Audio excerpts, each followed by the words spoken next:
back to the Panic Room, everyone, for a tag video today. So guys, you might be wondering, why is the tag owl hiding? It's because I'm getting ready to bomb another tag.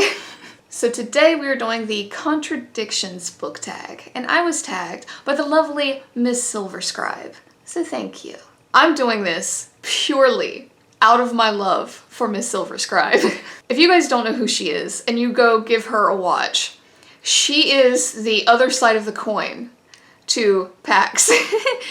She loves purple and fantasy and unicorns and all of that stuff. She's like the light side of the moon and I'm the dark side of the moon.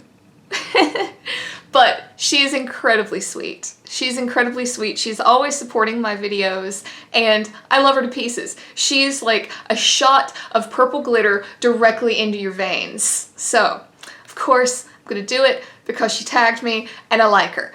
So even though I'm gonna butcher this, here we go. Prompt number 1, I love this genre, but I didn't like this book. You guys know, obviously, the genre that I love, the genre that has my still beating bloody heart is horror. By the time you guys see this, we have been through Garb August, and if you tuned into some of those videos, you will know that I've kind of sort of ranted about this in the past. When it comes to extreme horror, I have a problem when an author gets too caught up on the extreme and loses the story or loses the plot or doesn't develop a character. You know, I read for story and I'm not dogging them. You know, we need all sorts of books for all sorts of readers. I personally have just come to the conclusion that perhaps I am not the best reader for those kind of books. Now that being said, I have read extreme books that were phenomenal, that had amazing characters, amazing plots, and wonderful stories. But the two that pop to my mind that are really good examples of what I dislike in extreme horror are Cows and Mother Maggot. There was just nothing there for me, you know? And I've mentioned in the past as well that maybe that's the point. And if that's the case, that's fine. It's just not something I gravitate towards. If I want to read a horror book, I want a story. And to give you guys kind of the flip side of that, just to prove that I'm not just dogging on extreme horror, I would send you to the author Axel Barnes. Axel was one of the first authors to ever reach out and send me a book, and he happens to write extreme horror as well. And I thoroughly enjoyed his short story collection that he sent me. I thought it was great. So I know this is not just, at least I feel like this is not just an extreme horror thing. You know, it's just certain books. So that was a very long-winded answer to prompt number 1. Let's go into prompt number 2. I rarely read the genre, but I love this book. Let's see, let's go with science fiction, because I don't really read a whole lot of science fiction, at least not anymore. But I will tell you that David Wiley's book, The Merchant of Oria, deals a lot with some science fiction, and I loved it. And also, to piggyback on that, his book Monster Huntress, which I guess that would be a fantasy. Yeah, that would be fantasy. Loved that. And I really don't read a whole lot of fantasy anymore either. Loved both of those books. Thought they were phenomenal. So yeah, I don't read a whole lot of that genre, but both of David Wiley's books were great. Alright, so prompt number 3. I love this trope, but I didn't like this book. Let's go back to Garb August. Specifically the book Satan's Manor. Now, I love haunted houses. Love haunted house stories. You know, they're very like Halloween nostalgic for me. But Satan's Manor had the worst, one of the worst main characters that completely ruined that book for me. Also, I'm a girl that loves detail, and I also think you do need to be detailed when you're dealing with haunted houses. But just something about the way that book was written, it was almost boring because you had such long descriptions of like the woodwork and the windows, and just after a while as a reader I'm like, okay, can we move on? So yes, I would say that I love the idea of a haunted house, but Satan's Manor just didn't do it for me. Prompt number 4, I hate this trope, but I love this book. Okay, so I'm gonna go with the book that my friend Blackacre Doe sent me. It was called Go Down Hard by Ali Say, I believe it was.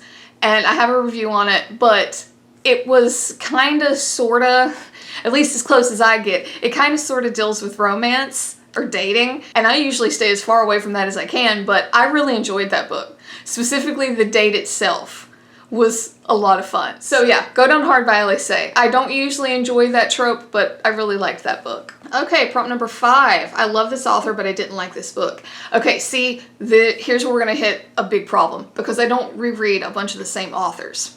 The only one that jumps to mind is King, because I've read a number of his books, not near as many as most of you out there have. That would be probably the only, like, repetitive author I've read. I really kind of liked most of what I've read by him. I can't think of anything that I really disliked, so. See, we're already bombing. We're only like 5 prompts in. So, I really don't know. This is a problem where I don't read a lot of the same author. I can't really, compare and contrast their books. Alright, prompt number 6. I previously disliked a book by this author, but I love this book. Same problem as the previous one. I don't reread a bunch of authors. I haven't read, like, a series probably since I was in my 20s, so like 10 years ago, and that was the Sword of Truth series by Terry Goodkind. And I will say that, there are some definite weaker books in that series, but by and large, I love it. It's still my favorite series of all time. And the only other series I can think that I read religiously before that was Animorphs, and I was like a preteen teenager. So yeah, I will say that, with books like that, with series, and probably I guess with any author's extended works, I think it stands to reason that they're going to have weaker books, but, I just haven't read enough to really, I guess, answer this question and do this prompt justice, so. Sorry, you guys know I do cop-outs in like every tag. Alright, prompt number 7. I love this cover, but I didn't like this book. Okay, let's go back to Garbaugust. One of the biggest stinkers was a book called Baphomet's Meteor, and I'll pop a picture up here. It has a flippin' Baphomet on it. Does this not look like something that I would read? Not to mention, it has the Crusades. I have a theology background. I love religious horror. This was awful. This was one of the worst books I've ever read.